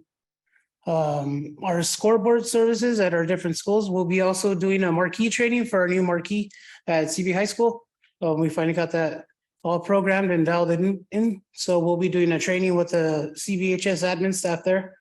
Our locksmith, we'll be providing repairs to different fixtures or panic hardware. That's been a big thing with security, with the things that have been happening recently, current events. So we want to make sure all of our doors and locks are safe for our public and our students and staff. Our welding, that runs in conjunction with our locksmithing. So we're doing some repairs to different gates, changing some of the big thing is, the self-closing, when the kids leave, making sure the gates close behind them, stuff like that. So there's different areas that we're addressing that with the self-closing mechanisms, retrofitting areas. Our specialists, so we have our maintenance specialist that works in conjunction with me at the site as part of our admin team, administering the work orders. So we're changing some of that up as well, providing a yearly training calendar for our maintenance staff. Most recently, we did our ladder safety training and our forklift training. Our maintenance team throughout the district, you'll be seeing this summer, we'll be doing fire lane painting. We're remodeling certain classrooms. Most of it will be at Bobby Duke. There's a couple classrooms there that they were used as regular classrooms. They'll be turning them into CTE classrooms for STEM labs. So we'll be doing repairs there to the cabinetry, stuff like that. West Shores High School, our counseling office, we'll be remodeling the office, adding an office to that so that they can conduct their counseling and stuff like that. Cesar Chavez, computer lab there. That's also another thing that came from the TK initiative. So we'll be remodeling a computer lab, converting that into classrooms. Coachella Valley High School, some of our modular buildings there need some work. So we'll be doing that over the summer as well. John Kelly Room 5, it's ACES classroom. We'll be doing some big repairs in there, replacing the flooring and stuff like that. Storage container relocations. We've had several school sites that storage is an issue. So that came to light through several facilities projects. So these are just something that the maintenance department is handling. That we're doing that at John Kelly, La Familia, and also Desert Mirage High School is another one. Our outdoor learning project. So we'll be converting several schools with that have existing solar structures. We'll be converting some of those areas into a hard surface where that can be used for outdoor learning and dining. So that'll be getting done this summer. Upcoming projects, we have our Coachella Valley High School and West Shore High School scoreboard replacements for their football and soccer. The most recently completed was the Coachella Valley High School Stadium sound system. So we upgraded that system to something that's more modern that can be used for different events. We recently walked our Coachella Valley High School and Desert Mirage High School tracks. So we assessed the conditions of the tracks. So we'll be moving forward with something pretty soon for that. Concrete repairs. So concrete's a big thing at different sites. So we'll be making sure our concrete's safe to walk on as the kids return, staff as well. Desert Mirage High School, we have another project going on there for restroom conversion. So we'll be converting, when the school was built, they were designed with waterless urinals. So we'll be updating some of the high traffic areas to water urinals, bringing them back up to code. Our carpet replacement. So this is tier 1, all of our tier 1 classrooms.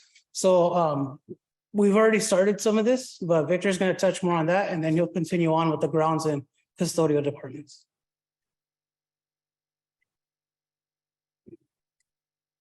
So yeah, this is a project that actually started a while ago. A little bit earlier in the school year, we did an assessment at every site based off of what their identified needs were in each classroom. So they gave us a list of rooms, and we actually walked them and assessed them on a tier system 1 through 4. So we're at the point now where we're doing all of the tier 1 assessed rooms this summer.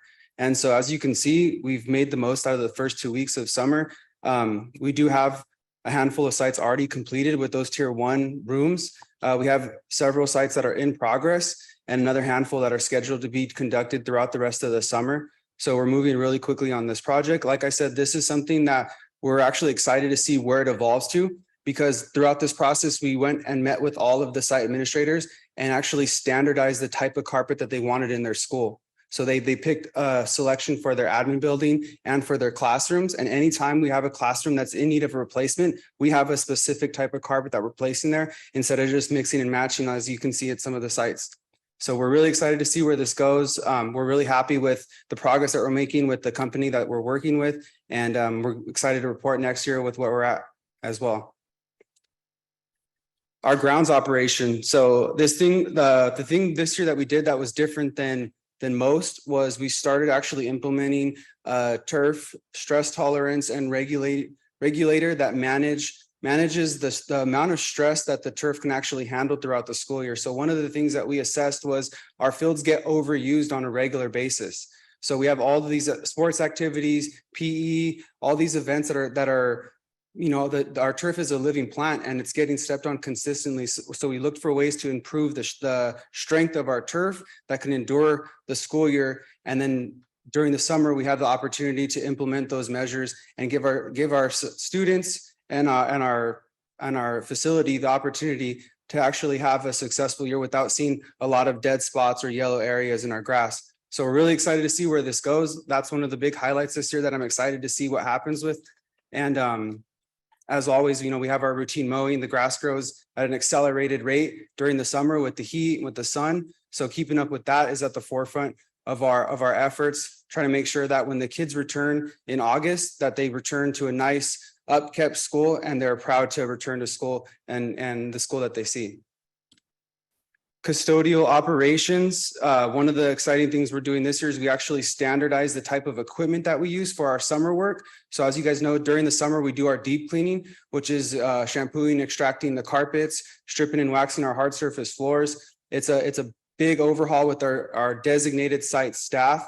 And what we noticed was there was a lot of equipment that was either dated or just not working. And there was all these different types of brands and no one can find parts. No one knew how to use this one. If they would borrow another machine from a site, they didn't know how to use it. So we actually implemented a standardization on the equipment that we use. And then we actually brought that vendor of the equipment that we bought to do a training for our staff. So in the photos that you see here, this was a training that took place last week where they're actually teaching our custodial staff how to use this equipment, how to maintain it, how to operate it. And this is something that we want to make sure that every summer we don't run into issues of we can't do the work because we don't have the equipment or the equipment doesn't work. And so we're excited to see where this is going. This is a 3-year plan to actually replace all of our shampooers, our auto scrubbers, our low speed scrubbers, our heavy duty pressure washers. And this is something that I worked on with Ms. Veronica Zepeda before she left. She helped me out a lot with this project. So really excited to see where this goes.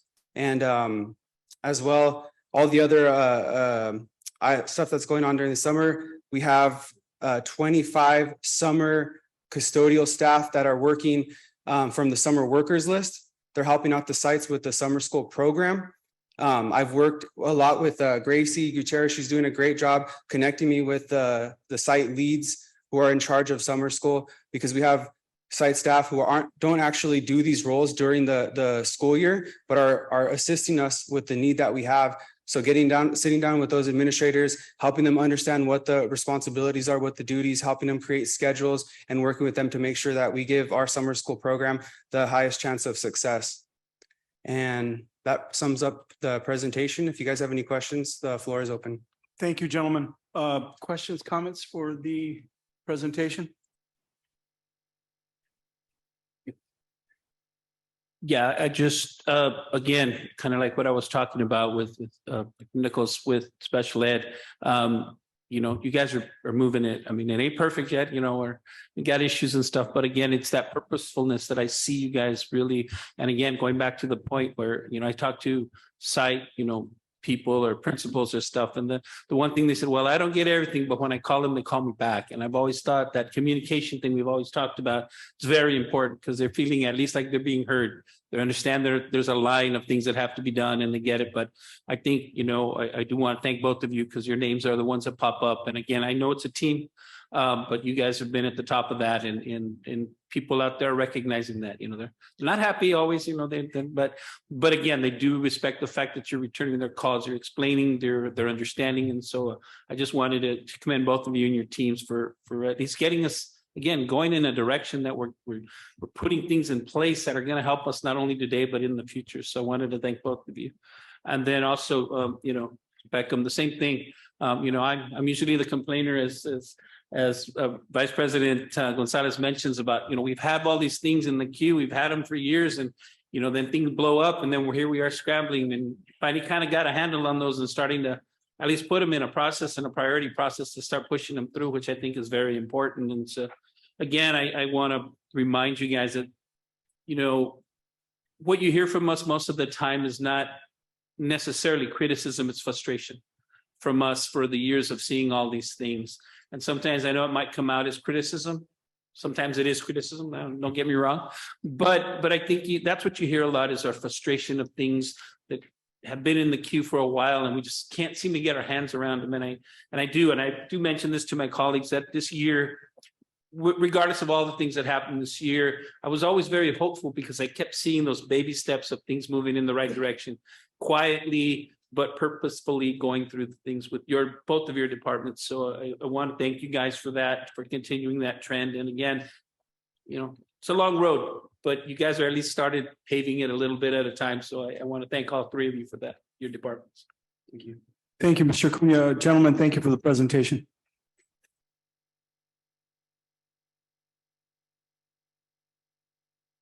Moving on to under item 9, I will motion for the approval of the revised certification of authorized signatures. Can I get a second? I have a motion, a second. All those in favor signify by saying aye. Aye. Anybody opposed? A motion carries. Moving on, under action items, we have item 10.1, request approval of local control and accountability plan, LCAP 2023-2024. Can I get a motion? So move. Can I get a second? I have a motion, a second. Discussion? Yeah, I'll go first, I guess, since I'm on the complaining mode today. But a lot of what's in the LCAP, I really support, but there are some items that I have questions, and we've questioned it in the past. We've actually questioned it for years. We need to start getting, again, our hands around some of these items that stay on there that haven't been filled, or just all kinds of little things in there, things that I don't even see that we have a need for sometimes. And I think that's incumbent not only on the team, but it's also on the board as well to kind of start earlier with our concerns and really kind of drilling down. I've made some comments to a few people about those kinds of things. And I think I really, and there's other things that I feel like maybe we should have more of it in there that we don't. I mean, I know that there's a large request for parents. We're trying to engage them today. They all want to go to CADE. There's a limited number of, how many people can go or what we feel, how many people we should go. If we're trying to encourage them, we can't put the "we're full" sign on. If they come and show up, we need to find a way to make that happen. And I use that as an example, but there's plenty of examples in that kind of area. So that's kind of what some of the LCAP money is for, is to continue those community things. And so again, this is more on not only on the team, but on us as well, that we need to start getting, I believe that we need to start getting a little more vocal about some of these issues, clarification, things that we've taken out in the past and they crept back in, those kinds of things. And so, and then again, going back to with the LCAP, I've asked for this on a couple of occasions, is that at the end of the year, we need a list or something that says, this is what didn't get funded, this is how much is left. What did we do with the money? Or did it just kind of vanish into general funds and was kind of used? Or because again, going back to, there's a lot of positions that we didn't fill for a lot of reasons. There's no pointing fingers at why it didn't happen. But again, we fund them again, even though we just had a year where we didn't hire anybody or do whatever. So I think in my mind, those are things that for the future, we either need to tighten up. I think myself included, to be a little more vocal as things that I'm going to question a lot more. But again, we're at this point where it's almost like, we kind of have to vote for the entirety of it, not pick and choose the little pieces that I don't particularly like. So that's my comment. Thank you. Any additional comments? Yes, I think I overall also feel hopeful after having met with Mayela and Lorelei about the plan for this year to really have sort of more eyes and monitoring of the LCAP and what's functioning and what's not. So I hope that that will really help us for next year, because the way I understood it is right now, there's not a lot of room or flexibility in the LCAP without us making some tough decisions that maybe have been delayed and maybe have been delayed from like previous boards and administrations, or not by us, but we haven't had maybe the opportunity to bring that back to the table and look at those positions or items that are still on the LCAP that we need to, again, make decisions on whether they're going to continue or not. So I'm hopeful that we're going to be able to do that, because the opposite would be that moving forward, there's really nothing else we can do on the LCAP other what is there. Because again, we have it's a good size of a budget, but everything is already allocated, right? So I do hope that the staff can let us know what you all need. And I mean, we have to make the decision, so you need to tell us, and as difficult as that's going to be, how force that conversation so that we do make the decisions and give the direction that then will allow the LCAP continue to be a tool to provide the supplemental services that we are all wanting to see more of. Thank you. Okay, I have a motion, the second. Any additional comments? Chelsea? Yeah, I mean, I don't want to repeat. I agree with what was already mentioned. I think, the question around the positions that maybe we haven't filled for whatever, reason, we're talking about next year, but I really feel like it's this month. So I think the earlier we can get kind of a understanding of what were some of the unfilled roles, within the LCAP, and maybe even programs, like starting to look at really how do we assess the impact, like the effectiveness of them, I think will help us down the line when we really start to look at the LCAP, January, right? So we're not having these rush conversations around these things. So I think the earlier we can do this, start looking at it next month, maybe. But yeah, I think that'd be great. I also have comments. So I was able to be a part of the committees and all of the meetings that happened throughout this year. So I was able to see the timeline. And I did see stakeholder involvement. I would love to see more stakeholder involvement. So I really do underline that for you as a task next year. I agree that we want parent participation, but I think we need to make sure that we are training them so that they can make the most of their time with us, right? Because if we just throw them in a room, they don't know all of the different things that need to happen for what their wants and desires are to happen, right? So if we do better at training them and engaging them, we've seen throughout the year, my entire time being here, we've had parents comment every single meeting, I would say. So we have that. We have the groups of parents. I think if it's necessary to partner with outside partners, we obviously hear that there are parent groups, they're part of groups already. But if we can prepare them to give that engagement that we need to make it as accessible as possible, that's my hope for next year.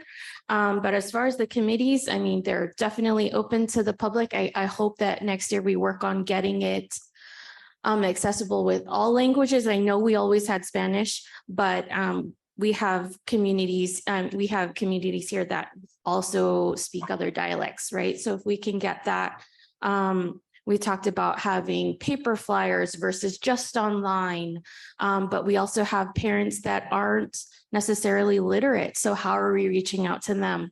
All the fronts that we can. And I agree, if we can talk about it already for next year to make it as meaningful as we can, that's certainly my hope. But yeah, every committee meeting that I attended, it was always very professional. I just hope that the engagement that we get next year, as meaningful as we possibly can. So that's my hope with you, Dr. Esperanza. But otherwise, I mean, so many man hours went into this. So certainly we want to make sure that we're doing it on time. Everything is on time and all of that. But yeah, always do better for next year, right? Thank you, Ms. Garcia. Ms. Vargas? Yeah, sorry, Trustee Gar, one of the things you said kind of triggered a thought, but I think it's also, I think on our end, the responsibility of also paying attention or trying to, because I feel like, I mean, just for example, public comment today, I think there's some clear messages that parents are telling us. And so I think for us as staff, as the board, having that open ear of like, oh, this is what they're telling us, and having that reflected in our LCAP, I think it's important.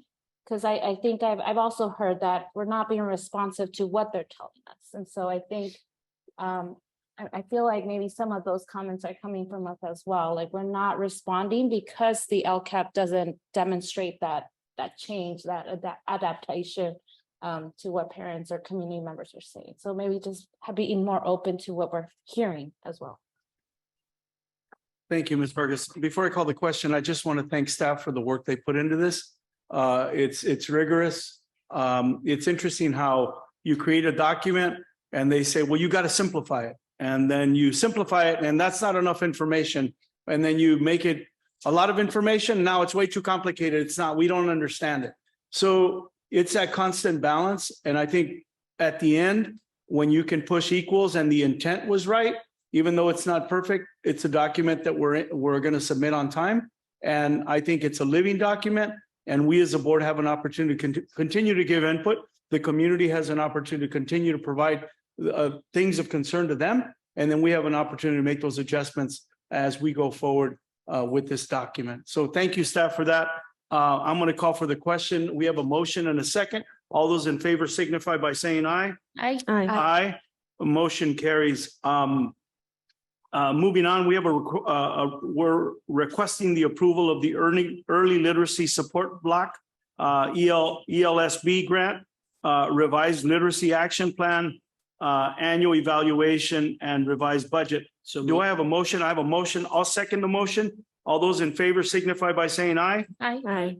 Aye. Motion carries. Moving on, under item 10.3, request approval of memorandum of understanding with the California Association of Bilingual Education, CABE, for the 2023-2024 school year. What's the intent of the board? So move. Second. I have a motion, a second. All those in favor signify by saying aye. Aye. Aye. Motion carries. We're requesting the approval of contractors for mentor services. So moved. I have a motion. I'll second the motion. All those in favor signify by saying aye. Aye. Aye. Motion carries. Under action items 11.1, we have the approval of the 2023-2024 proposed budget, and I'll motion for the approval. Second. I have a motion and a second. All those in favor signify by saying aye. Aye. Aye. Motion carries. Under action items 11.2, we have a resolution 2023-40, and it's a local produce piggyback from Palm Springs Unified School District. So moved. I have a motion. I'll second the motion. I just have a comment on this. I had the opportunity of, I heard this board before COVID, after COVID, make a stern commitment to trying to create a better diet for every child that comes to our school district. And that included trying to provide fresh organic produce for our kids and trying to create a plate that probably had a little more cooking involved in it. And I was troubled when I visited the farm where we're supposed to get our produce from. The gentleman showed me the purchases from Palm Springs Unified. He also showed me the purchases from Desert Sands. And we came, I think we had bought a couple $1,000s of produce, and it was nowhere near what I heard this board announce as a commitment to buy produce and to feed it to our children as a healthy diet. So I just want to make sure as we're approving this again, that we're cognizant of whoever is in that decision, in that position to make those decisions, that we're committed, that whatever the actions are of our staff, that they're echoing the sentiment of the elected, right? And so I'm gonna ask you, Mayela, to stay on that and to make sure that we're delivering a good fresh produce to the children of this school district.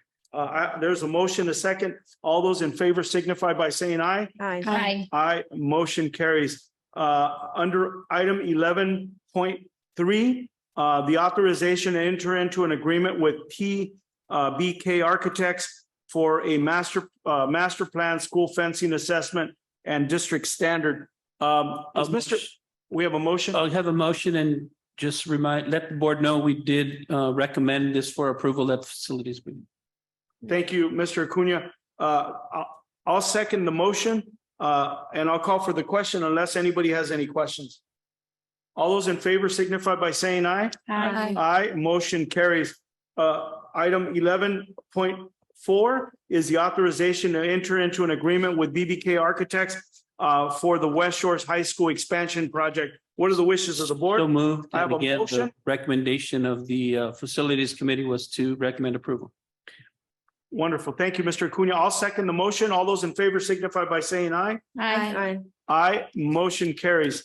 Under 11.15, authorization to enter in a joint use agreement between Desert Recreation District and Coachella Valley Unified School District for the lease and operation of the Mecca Community Park and Ball Field at Mecca Elementary School. All motion. Do I have a second? Second. There's a motion, a second. All those in favor signify by saying aye. Aye. Aye, motion carries. 11.6, authorization to award contract bid numbered 165-2023 FB Mecca Playfield Improvement and Outdoor Learning Spaces. I have a motion. Is there a second?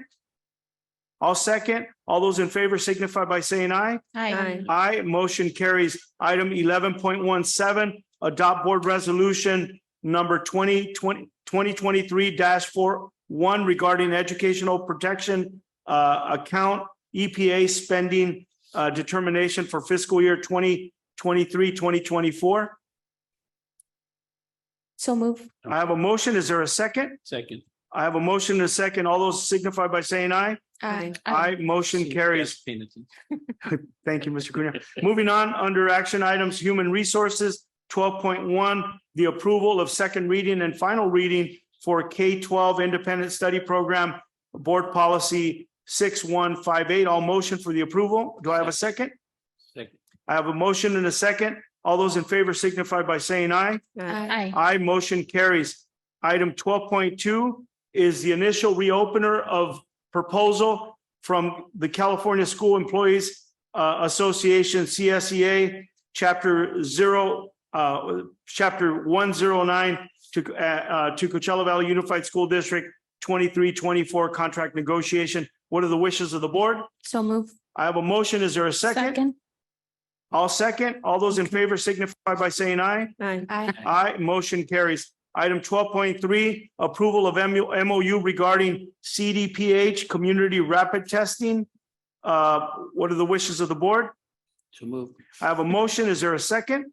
Second. I have a motion, a second. All those in favor signify by saying aye. Aye. I don't hear anybody opposed. Motion carries. 12.4, approval, open purchase order, Olivares and Madruga for fiscal year 23-24. What are the wishes of the board? So moved. There's a motion and a second. All those in favor signify by saying aye. Aye. Motion carries. Item 12.5, approval of classified reclassification committee recommendations 2022-2023. All motion. Is there a second? I have a second, but I have comment. There's a motion and a second. Any discussion? Yes. real quick. Mr. Cunha?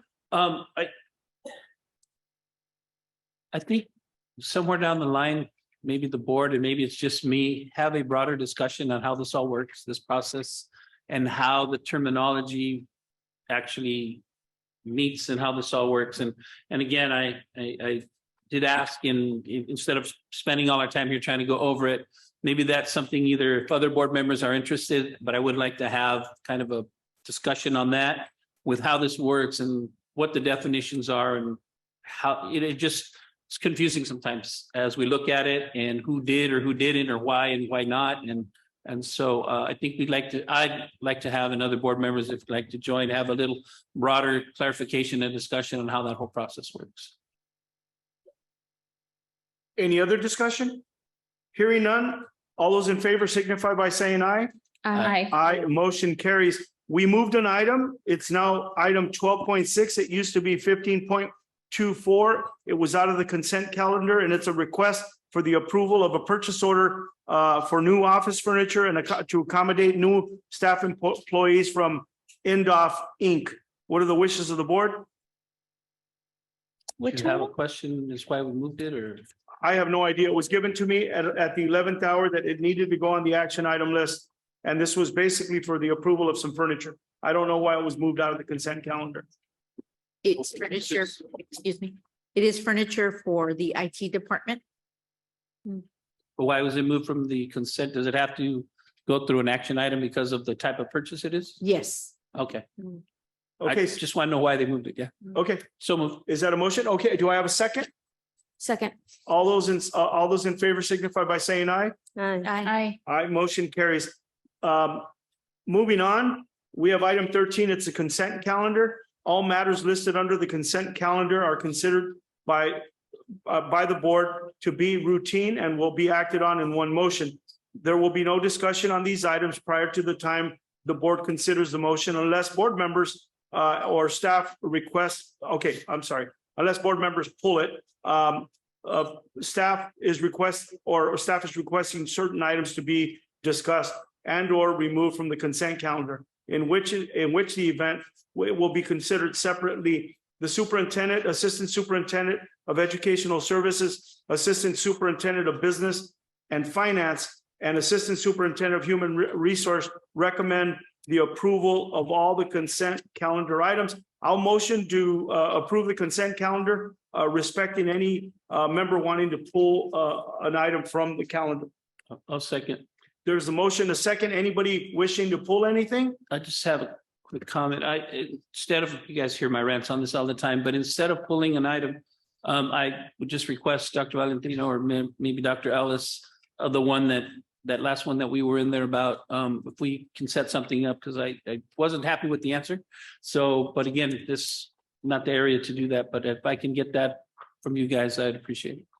Okay, I have a motion, a second. All those in favor signify by saying aye. Aye. Wonderful. Can I get a motion to adjourn? A motion. I got a motion. I'll second. All those in favor signify by saying aye. Aye. If somebody doesn't want to adjourn, I'll see you tomorrow. Thank you so much. We stand adjourned. Dr. Valentino, thank you. And I need classes for sure now. Yeah. No more messing.